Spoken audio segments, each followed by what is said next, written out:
What's going on? DC right here. Of course, it's 106 KMEL. We got Bibi Bourelly in the building. Yes. What's happening? How you doing? Hi, I'm good. How are you? Doing well. So, I mean, we first of all, welcome to the city. Thank you. Have you been? You've been to the Bay before, yeah? Yeah, right? Yeah, I came here on tour Okay. when I did my first Free the Real Part 1, Okay. 2 tour, North American tour. Okay. It was super lit. Yeah. Do you remember where the show was that you? Where was the show? Here, San Francisco. Oh, okay. Shit. Dope. Okay, cool. So welcome back to Thank the city. you. And of course, you've been out there on the road, like rocking all over the place. You just were up north last night doing a show. Yes. How was that? It was lit. I did a performance with Goldlink. Yeah. It was super dope. Had a lot of fun. I got to go out after the show and talk to everybody. All right, that's what's up. And me and Goldlink chilled after the show too. So it was Do you like? Are you the type of artist to where like after you get done, like if it's like a smaller show, like you want to really get out and powwow with everybody? Yeah, and, like, yeah, take pictures for sure. I write songs because I connect to people. Right. You know what I mean? Like I really make music. Music is my way of connecting with the world around me. You know what I mean? And I've been making music since I was a kid. Yeah. So that's what I live for. That's the whole point. That's the purpose, to know who's listening to my music and how the music made them feel and like who connected to it and how they connected to it, you know? It's really pointless if you don't do that. It is to a lot of folks, but you know, there's some people who just are kind of like, you know, they want to do it, they want to go off, there's certain people who are like into music and that's like their thing is the creative side of it rather than the actual like physically touching people's side. I think that is part of the creative side in a weird way, you know, like I'm not into the glitz and glam stuff either, like, you know what I mean? I'm not, but I think that is, you know, connecting to people. That's part of the creative side, you know what I mean? In my opinion, I'm a people's person. Okay, let's talk about, you mentioned writing, and of course, I mean, we know you're a writer, and you've done some pretty like big records. Mm-hmm. Are there any times where like you may have written a record and then somebody else ended up getting it and it went on an album and then you were like, man, I should have kept that? All the time. Happens all the time. Yeah. But you know, even this whole notion, this whole separation of writer and artist. Yeah. That's become like, I don't know. It's weird in the industry. It's become like a thing, like writer, artist, writer. To me, it's both the same thing. Right. See what I'm saying? How can you not be an artist if you're a writer? Right. That's art. Right. That's a form of art. You're inventing something. Right. You're creating. You're creating something. So it happens all the time, right? Like I am an artist. So naturally to me, what an artist is, in my opinion, to me in my life, is somebody who feels the need to express or to let out the things that they take in, right? Through creation, Mm-hmm. right? So I'm a fragment. Is it not a fragment? What's it called? I'm a fragment like of my surroundings. Oh. What's the saying again? Yeah. I know what you're saying. I know what you're saying. I say you're this a product. You're a product of your surroundings. Product of my surroundings, and the things that I am around and I'm surrounded by, I feel the need to express. Okay. See what I'm saying? Yeah. So of course it gets difficult because this is my life. The things that I write are my life. They're the things that I've endured and the people I've encountered and the things that I've experienced internally and the stuff the stuff I've seen, you know what I mean? Yeah. So, of course, it's difficult. Okay. It's the hardest thing in the world. Right. To see somebody else kind of express your emotions specifically. It's the hardest thing in the world. Yeah. But it teaches you selflessness. It teaches you how to not detach, but it teaches you how to really give pieces of yourself to others. You see what I'm saying? Yeah. It teaches you how to be like to radically give and not make it be about you. Yeah. Like if you could write a song and you could be like, I want people to know that I wrote this and this is my experience, and then you're bringing folks into you rather than just putting it out there and letting people kind of take it in as they would want to. Well, you're also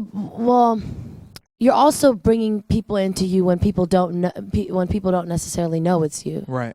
It's just that you have to be egoless. Yeah. In that process, when you give your song away to someone else. You see what I'm saying? Because it's not, it is about you, but it's not about you. Right. You know what I mean? And you have to, you really have to be it teaches you how to be objective. Okay. Almost. Does that make sense? Absolutely. I mean, so a lot of folks know the record, the Ballin' record. You know what I mean, and you've had the Free the Real 1 and 2, Yes. that have been out before. But I mean, just invite folks into kind of your process, like when you're actually writing, when you're performing. Like, there's somebody who's probably out there who's like, yo, yeah, I want to do that, but I don't know how to start, and I don't know how to kind of go into that journey. Well, I believe songwriting, for me, in my experience, again, is very primitive. It's very intuitional, and the creation of art is very intuitional and primitive. You see what I'm saying? That's what makes you connect to art, right? Because it's the foundation, the core of a human being. Yeah. You know what I mean? So my process is very simple. It's just I just say what I feel, and that's it. It's not intricate. It's not thought out. It's not me sitting down trying to think up of poetic ways to say things. I just say what I feel, and I've been doing it long enough to now know which words rhyme and which words don't, and syllables and etc. So if you truly love something, you'll learn the skill. Yeah. Right? Because you have an intuition for it. Right. You know what I mean? That's why you love it, because you understand it.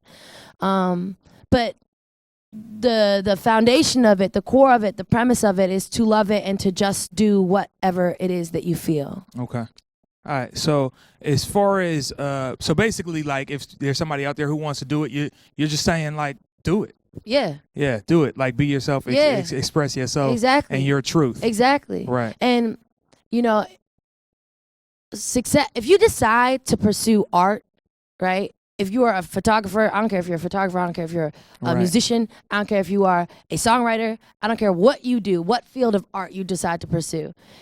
And you think that there's some sort of formula or guaranteed promise of like success, you're for sure in the wrong field, and you should go study marketing or something. You know what I mean? Right. Like, you shouldn't be doing this to begin with. You know what I mean? The reason why we decide to make art for a living is because we love it, and we have a point of view that we need to express, and we live for it. Like, that's why. Yeah. You know what I mean? If you're in it because you're trying to score like a hit single and live in a big house, and like, that's not how it works. You're definitely 10 million% in the wrong field. And that's a crazy misconception, because that's what people, that's what a lot of people think, right? Yeah. Or they go, well, I absolutely need to be doing one thing or the other. Like, we talked about the separation between artist and songwriter, right? Some people will go, oh, well, you know what? I just want to sing. I don't really want to do that other part. Yeah. Or I just want to stand in the back. I don't want to do that other part. Like, it's not involving themselves in the entire process, so they're not allowed to fall in love with it. Yeah, but you have to, like, human beings have this weird, we label everything. Yeah. Everything. We label music, right? Genres of music. Well, really, it's just music. That's all it is. You know what I mean? How do you label music? I don't even understand that, right? We label races, right? This person is brown and they're from this country, so they're, so we have to just generally remember that we are human beings at the end of the day, and it's important to just follow your instincts and like do what you want to do. You're not any one thing. There's no category to you. You see what I'm saying? Yeah. Human beings are very intricate. There's a lot of layers, a lot of intricacies and complexities to a human being. You know what I mean? No person is just one thing. Right. You know what I mean? And to limit yourself in that way, to convince yourself that you have to do this or you can't do that, or you have to do this or you can't. It's like prison, right? That's like the silliest thing anyone can do. Right? If the person that saw lightning, right, and if the person that invented the light bulb, right, thought that way, the light bulb would not even be here. If the person that, or the people that invented words, right, like words, thought that way, words wouldn't be here. Right. If they limited themselves in that way. The thing that makes us the most powerful, I don't want to say that, hold on. The thing that makes us incredible, right, our assets as human beings is our ability to imagine. Our ability to see wood and build a house, right? And our ability to make words out of sounds. Yeah, it's definitely the vision, right? It's definitely having a certain level of vision, because I don't like you know, you may have seen somebody with a board, right, or brick, like you brought up wood, right, a brick of wood, and they'll take a little, you know, sharp piece of something, and they'll just whittle away at that, and the next thing you know, it turns into the most beautiful piece of art. But it's because they saw it in their head and they did the work.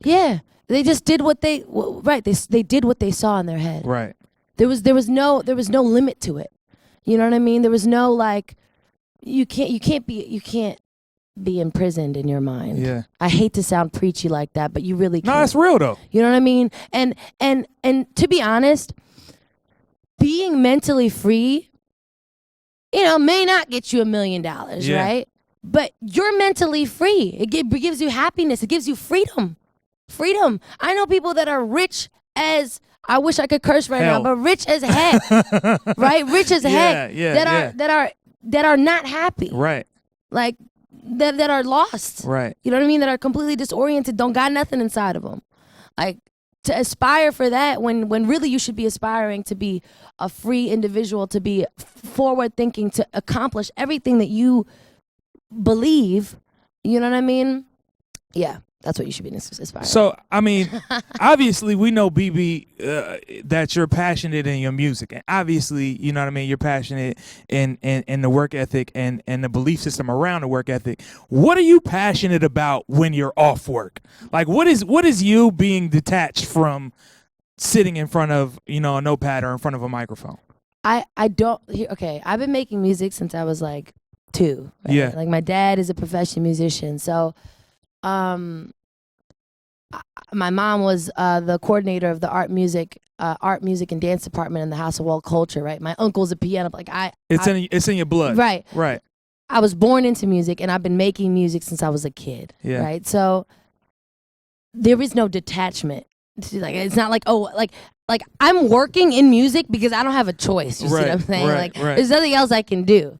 You know what I mean? It's the only thing I've been doing my entire life. Yeah. What do I do when I'm not thinking about music? The answer is I'm never not thinking, you know, about music, because that's just how my brain is wired. Yeah. You see what I'm saying? Like, so there's never a time that you're like, yo, okay, just left the studio, go into the house, I need to binge watch like Steven Universe or something. No, like always that. happens. Yeah. Oh, so what do I do? I don't know. Yeah. I binge watched it and then, stuff. And then I get inspired and write a song in my house. Oh, okay. So it all ends up coming back full circle. Yeah. Okay. That's what's up. So, I mean, obviously, you know, so you said you started writing when you were how old? I feel like I started writing like when I was like 2 years old, right? And let me tell you why. Like I feel physically writing, or do you feel like no, mumbling records just singing into existence? Just singing. Yeah. Singing what I heard. Singing what I heard in my brain. Right now, I don't physically write. Like you just, the way I write is not like I don't sit down with a note and pen pad and like write. Well, it's crazy because there are certain people who are absolutely, it's in their head, right? And they go, okay, I got this concept. I'm gonna hum this, you know, this harmony or whatever, and I'm gonna kind of get it together, and then I'm gonna put the words together on top of it, right?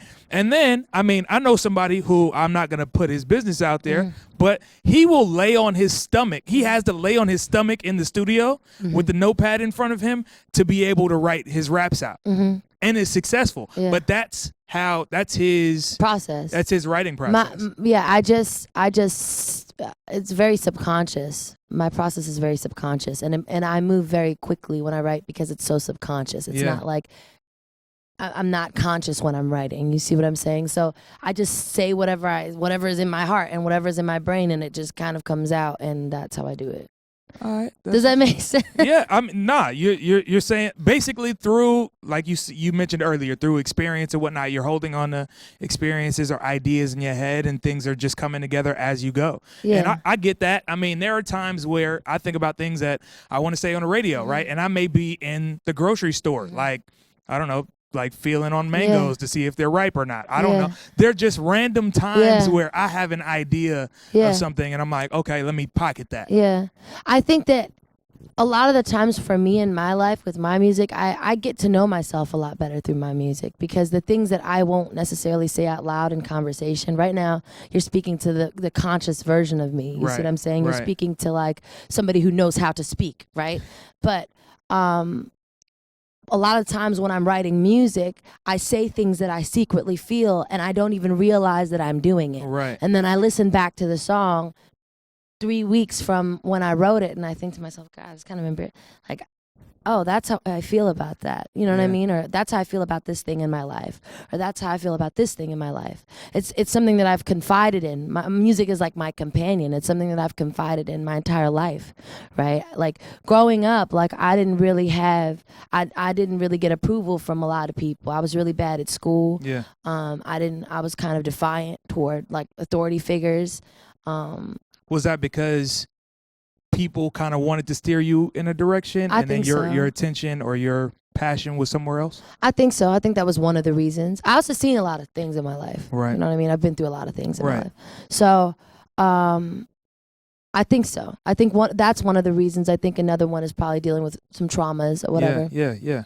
And just having to get away from things that reminded me of, you know, the traumas that I've endured and encountered. Right. So, it's weird because now I'm realizing how much of a companion music has been. It's been the only thing that I'm not somebody that likes to throw pity parties.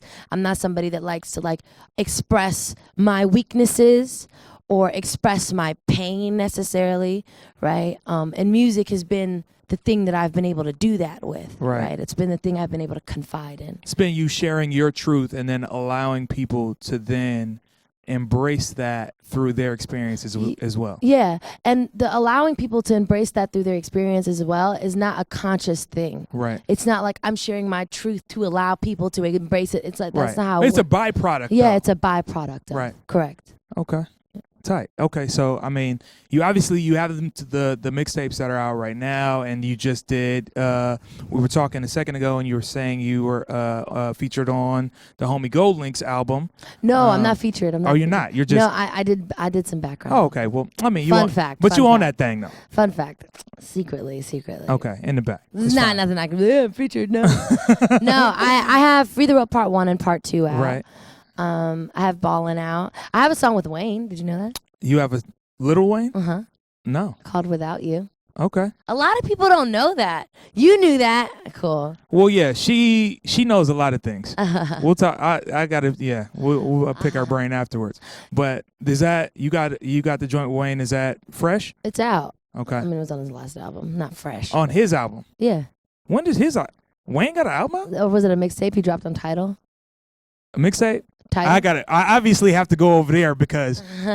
Okay. He dropped on Tidal. Okay. Yeah.